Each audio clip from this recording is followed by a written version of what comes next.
आपके हमें टाइम देने का। सवाल बस हल्का फुल्का ये बताइए कि अब आपकी जो स्ट्रेटजी है उसमें हम ये देख रहे हैं कि आपने छोटे शहरों में शुरू कर दिया है जो एहतजाज है, और दूसरा मेरा सवाल ये है कि क्या सुना है कि टॉप लेवल पर कुछ राब्ते आपसे हो रहे हैं कि डू यू कंफर्म दैट और रिबट दैट?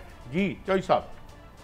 साहब पहली बात तो ये जरा जो आपने ये फ्रॉडिये ख्वाजा आसिफ की जो क्लिप दिखा रहे थे, मैं इस पर बात करना चाहता हूँ।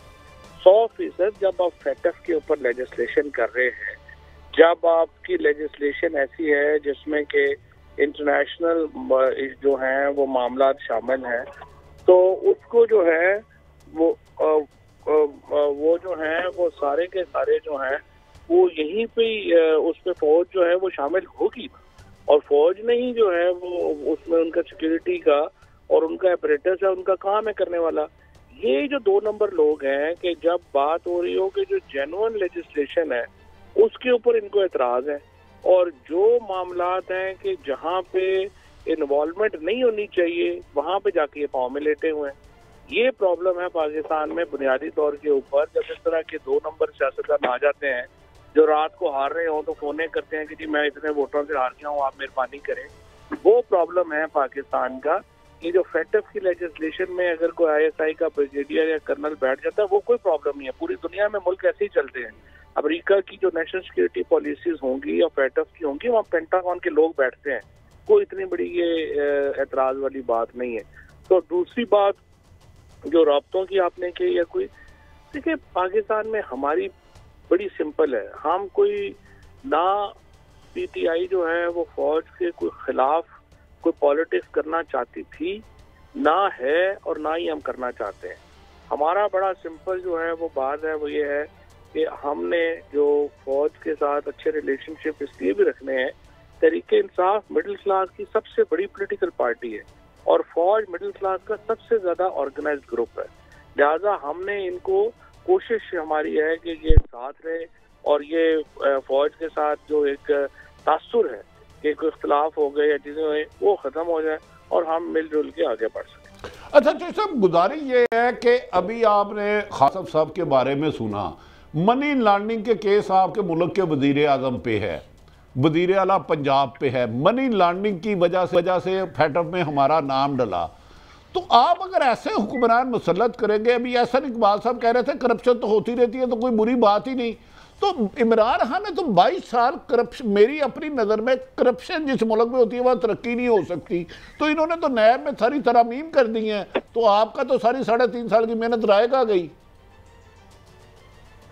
देखिए जो मामला है ना कि ये जो करप्शन में मुसल्लत करने वाले या जो भी इशू है, ये पाकिस्तान के अंदर ये एक पुरानी बहस है और ये बहस उस वक्त तक चलती रहेगी जब तक रूल ऑफ लॉ नहीं होगा। रूल ऑफ लॉ होना जो है वो बड़ा जरूरी है, और जिस तरह से आज भी इमरान खान ने अपनी प्रेस कॉन्फ्रेंस में कहा कि जो फर्क है वो ये है कि हमारे यहाँ अमीर लोगों के लिए कानून और है, गरीब लोगों के लिए कानून और है। हमने देखा गुजरांवाला में मॉब ने जो मोटरसाइकिल चोर था उसको मॉब ने मार दिया लोगों ने, और यही अगर जो 16 अरब रुपए की करप्शन वाला बंदा है वो जब शहबाज शरीफ अदालत में जाता है तो वहाँ लाइनें लगी होती हैं इस्तकबाल करने वालों की। यानी चोरी प्रॉब्लम नहीं है, अगर आप छोटी चोरी करें तो प्रॉब्लम।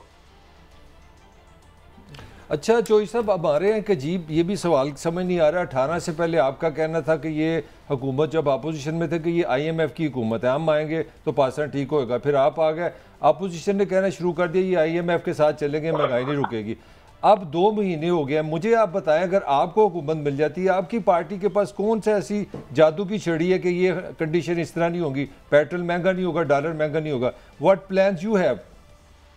नहीं, हमने तो कर दिया था, हमने तो जून तक जो है वो तेल और बिजली की कीमत फ्रीज कर दी थी। हमने कहा था ये इससे नहीं बढ़ेगी, और 125 अरब हमें देने पड़े थे, उसके सब्सिडी आपने दी नहीं था, उससे आपने ये किया था ना। हमने क्या किया था, हमने 125 अरब रुपया जो एहसास प्रोग्राम से हमने बाकी प्रोग्रामों से निकाला और हमने 125 अरब रुपए की सब्सिडी दे दी और जून तक हमने वो फ्रीज कर दिया। जून के बाद हमने कहा कि हम रूस से 30% कम के ऊपर जो है वो हमें तेल मिल जाएगा, लिहाजा हम ये कंटिन्यू कर सकेंगे। इनका तो जो प्रॉब्लम ये हुआ है नहीं, उसमें सॉरी ठहरिए जरा एक सेकंड, वो 30% वो जो रूस की आप बात कर रहे हैं वो रूबल में हमने खरीदना था उनकी करेंसी में, हमारे पास इतने पैसे हैं कि हम 70% वो देते सस्ता भी, कैश इतना डॉलर था, उनसे रूबल लेके उनसे पेट्रोल ले लेते, और अगली कुछ एक्सपर्ट कहते हैं हमारे पास वो फैसिलिटी भी नहीं है उसको साफ करने की। नहीं, कैसे फैसिलिटी नहीं है? अगर श्रीलंका के पास फैसिलिटी है, इंडिया के पास फैसिलिटी है, तो आप क्या कोई अपना टम्बकटू में रह रहे हैं कि आपके पास फैसिलिटी नहीं है? और दूसरी बात यह है कि आपका क्या ख्याल है, पाकिस्तान में जो तेल आ रहा है ये मुफ्त आ रहा है? जाहिर है आप पैसे दे रहे हैं, जाहिर है आप खरीद रहे हैं। आप इस वक्त जो है वो सऊदी अरेबिया से तेल खरीद रहे हैं, आप यूएई से आप स्पॉट फिक्स पे जो है वो तेल लेते हैं। तो आपने क्या करना था कि आपने एक हिस्सा अपना जो है वो शिफ्ट करना था, जो 30% के ऊपर जो है वो आपको सस्ता जो है वो तेल मिल रहा था। ये तो सिर्फ आपने अपनी जो एक स्ट्रेटेजिक डायनामिक्स है उसकी वजह से आपने जो तेल है वो नहीं खरीदा, अदरवाइज तो आपका कंपल्शन आपको कोई नहीं थी, आज भी कंपल्शन नहीं थी, इन्होंने आके उसको परसू नहीं किया। तो हमने तो एक बड़ी कॉम्प्रिहेंसिव स्ट्रेटजी आपके सामने रख दी थी। इससे पहले भी IMF के साथ तो हम 2 साल से मुआहदे में हैं, तो ये सब कुछ जो ये कर रहे हैं 60 दिनों में, ये पाकिस्तान में इससे पहले तो नहीं हुआ। IMF के साथ मुआहदे तो 2 साल से है ना, पिछले साल ये क्यों नहीं हुआ, इस साल जो है वो ये क्यों नहीं हुआ? और जो ही हुकूमत बदली है उसके बाद जो सारा ये स्लाइड हो गया, ये क्यों हो गया? ये भी तो अच्छा सर, फवाद साहब, आज शाह महमूद कुरैशी साहब कह रहे थे कि मौजूदा हुकूमत ने धांधली की इस किस्म की हिकमत अमली बनाई है कि 18 सीटें ले जाएं। ज़रा शाह महमूद का सुन ले, उसके बाद फिर आपकी क्या टेक है? क्योंकि सुना सरकारी वसाइल बड़ी तेजी से इस्तेमाल किए जा रहे हैं। ज़रा शाह महमूद कुरैशी साहब जी। जिन उम्मीदवारों को उन्होंने बुला के टिकट दिए, मैं आज मीडिया को गवाह बनाकर कह रहा हूं, उनके कान में उन्होंने कहा घबराइए मत, ये इलेक्शन आपका नहीं है, ये इलेक्शन हमजा का है। हमजा ने अपनी चीफ मिनिस्ट्री को बरकरार रखने के लिए सीटें दिलवानी है, आपको जीतनी नहीं है, दिलवानी है। और आम मार्केट में जो बात गश्त है वो ये है 18 सीटें नून की, 2 सीटें PTI की। जी फवाद साहब। जी चाहिए साहब, बात यह है अगर PTI इतनी कमजोर है कि धांधली करके 18 सीटें उन्होंने जीत जानी है तो फिर जीत जाए।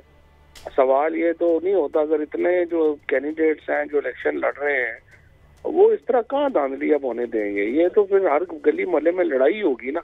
अब ये धांधलियों वाले वो दौरा, ये जरूर है, ये आप जिस तरह आप देखिए मौजूद जतोरिया मुजफ्फरगढ़ से हमारा कैंडिडेट, उस पर पर्चा कर दिया है। हाँ, खालिद गुजर है, उसका पूरा खानदान, उस पर पर्चे कर दिए हैं। ये पर्चे चर्चे ये करते रहेंगे, वो एक्सपोज होते जाएंगे। लेकिन इस वक्त जितना बड़ा एक इमरान खान के हक में मॉब है, ये छोटी मोटी धांधली नहीं चाहिए इतनी सीटें जीतने के लिए, इसके लिए बहुत बड़ा धांधला चाहिए, वो नहीं हो सकता इनसा। अच्छा चाहिए साहब, ये शाह महमूद कुरैशी साहब ने सुना है दौरा भी किया है चाइना का, जिसपे बड़े कुछ नाराज भी हैं साफी, और शायद रूस भी जा रहे हैं, तो ये उनका निजी दौरा है? नहीं, तुर्की और चाइना से उन्हें इन्विटेशन आया हुआ, अभी वो गए नहीं है, अभी उन्होंने जाना है, लेकिन उसकी तारीख अभी तक तय नहीं की, बिकॉज वो इलेक्शन आया हुआ है तो उसकी वजह से वो थोड़ा। अच्छा चाहिए साहब, ये बताएं आप, फवाद साहब, आप स्ट्रीट के लोग हैं, ये क्या आप समझते हैं इस इम्पोर्टेड हुकूमत को जिसकी पुष्टपनाही है, जिस तरह भी ये आई है, क्या इमरान खान तहरीक चला के इनको ख़त्म कर सकते हैं? कोई नए इलेक्शन की तरफ जाया जा सकता है? क्योंकि कहा जाता है कि इन्हें गारंटी दी गई है 1 साल तक आपको नहीं छेड़ा जाएगा। इस बारे में आप दीवार के पीछे भी कभी कभार देखते हैं, सुना है। अच्छा, बात यही है कि इस वक्त जो है वो ये चाहते हैं कि हम 1 साल और रह जाए, और अगर आप प्योर अगर पॉलिटिकल तजिया करें तो 2, 4, 6 महीने ये रह जाए तो इनका अपना ही बेड़ा गर्क हो रहा है, हमें कोई इशू नहीं है। लेकिन मसला इसमें जो दूसरा पहलू ये है कि ये पाकिस्तान को इतना बड़ा नुकसान हो जाएगा कि उसको खड़ा करना मुश्किल हो जाएगा। अब ये आज ये कह रहे हैं कि IMF का मिल जाएगा, लेकिन डॉलर 230 पे चला जाएगा। अब आप मुझे बताएं कि अगर $1 बिलियन या $10 बिलियन या $15 बिलियन आप ले भी लें और डॉलर आपका 225-30 के ऊपर रहना है, तो आपकी एक्सपोर्ट्स जो हैं उसमें आप एनर्जी, आपकी मिलें बंद हो गई, आपका तेल बिजली इतनी महंगी हो गई, आपकी हर इंपोर्ट बंद कर दिया। अब इन्होंने रात को इनके तो जो इकोनॉमिक स्कीमें है वही सुन के बंदा हैरान परेशान हो जाता है कि जी चाय जो है वो 1 कप पिया करें और ये बाजार बंद कर दें, लाइटें बंद कर दें। एक तरफ बिजली हमारे पास एक्सेस है, जो बिजली हम बना रहे हैं वो हम कारखानों को पैसे दे ही दे रहे हैं, दूसरी तरफ इन्होंने बाजार बंद कर दिए हैं कि बिजली इस्तेमाल ना हो।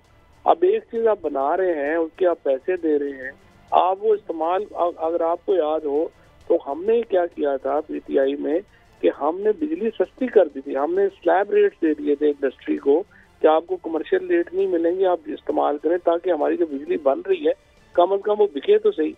इन्होंने उल्टा कर दिया है, एक तो बिजली अवेलेबल है और इन्होंने उसकी जो बजाय इसके कि उसको बेचने की उसको महंगी कर दिया है, वो और कम हो जाएगी, तो जो इनको बिजली इस्तेमाल भी नहीं कर सकेंगे हम और वो आपको महंगी भी पड़ेगी।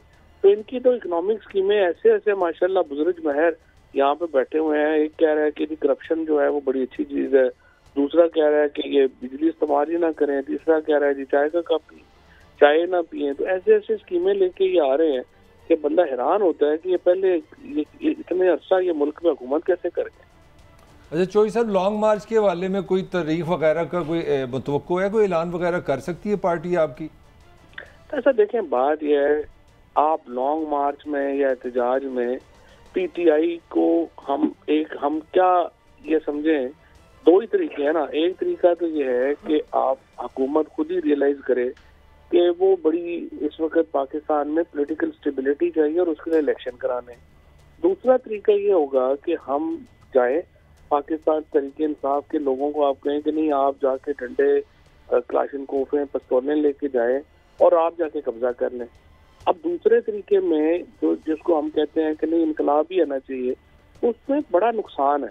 आपके गली मोहल्लों में लड़ाई होनी है, आपके यहाँ इतना, तो वो क्या हमारी सिर्फ कमजोरी इस वक्त जो है वो ये है, इमरान खान तशद्दुद की तरफ नहीं जाना चाहता। इमरान खान चाहता है कि आइन और कानून के दायरे में रह के जद्दोजहद हो। इसको आप पीटीआई की हम कमजोरी समझ लें, इसको हम समझ लें कि ये पीटीआई का प्रॉब्लम है कि जी वो इससे बाहर नहीं निकलना चाह रहे। लेकिन एक वफाकी जमात को आप कितनी देर दीवार से लगाएंगे, इतना तो दीवार से ना लगाए ना कि वो। फवाद साहब, एक इमरान खान साहब का चेयरमैन साहब का सवाल है, वो सुनने आपसे राय देनी है, सुना उनकी जिंदगी को थ्रेट भी है जरा जी चौधरी साहब, ये कौन मुलव्वस है जो एक पाकिस्तान की सबसे बड़ी जमात है उनके लीडर के लिए खुदा ना खास्ता ऐसी साजिश हो रही है? देखिए ये तो जाहिर है कि अब एक चीज जो है वो पब्लिक नॉलेज में है कि उनकी जान को, इमरान खान की जान को जो है वो खतरा है और उसमें वो कुव्वतें मुलव्वस हैं जो पाकिस्तान को डिस्टेबलाइज करना चाहती हैं। क्योंकि इमरान खान का इस वक्त जो स्टेचर है वो पाकिस्तान के वाहिद इस वक्त कौमी लीडर है, नेशनल लीडर जो पूरे पाकिस्तान का है वो तो इमरान खान ही है। तो इस तरह की जो साजिशें हैं ये पाकिस्तान का दुश्मन ही करेंगे और पाकिस्तान के खिलाफ होंगे, लेकिन इंशाल्लाह ताला उनके पास इंतजाम जो है वो मुकम्मल है और अच्छे हैं और इंशाल्लाह कोई ऐसा खतरा नहीं होगा। बहुत शुक्रिया चौधरी साहब, आपने हमें टाइम दिया और बड़ा